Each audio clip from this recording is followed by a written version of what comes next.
What's up? Kapit lang sa inyong life jackets dahil handa na tayong tumalon sa ilang kuha. Pinag-uusapan natin ang screenshots ng SSM-700 KC Star anti-ship missile na parang bagyo sa dating BRP Lake Caliraya na tumatama ng may kamalayan sa tuwid na marka. Ngayon, pag-usapan natin ang firepower. Ang South Korean-made LIG Nex 1C Star missile ay isang puwersa na dapat tayong pag-usapan. Inilabas mula sa frigate na BRP Antonio Luna, ito ay parang si David na humaharap kay Goliath, naglalabas ng pinsala sa bawat isang tactical na strike. Hindi ito simpleng exercise. Ito ay bahagi ng Exercise Balikatan 2024, isang pagpapakita ng military might at strategic cooperation na nagpapadala ng malinaw na mensahe sa ating mga kalaban.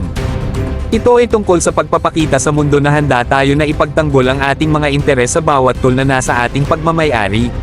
At huwag natin kalimutan ang galing at presisayo ng ating mga tapang na sundalo. Sila ang mga taong nagpapatupad ng mga sandaling tulad nito, ipinapakita ang kanilang husay at dedikasyon sa tungkulin sa pinakamahirap na mga sitwasyon. Pero sa gitna ng gulo at pinsala, mayroon pa ring magandang balita ang kaalaman na mas malakas at mas handa ang ating mga puwersa kaysa kailanman. Sa mga exercise tulad nito, hindi lang natin pinupunuan ang ating mga kasanayan, binubuo natin ang mga ugnayan ng pagkakaibigan at kooperasyon na magtatagal habang buhay.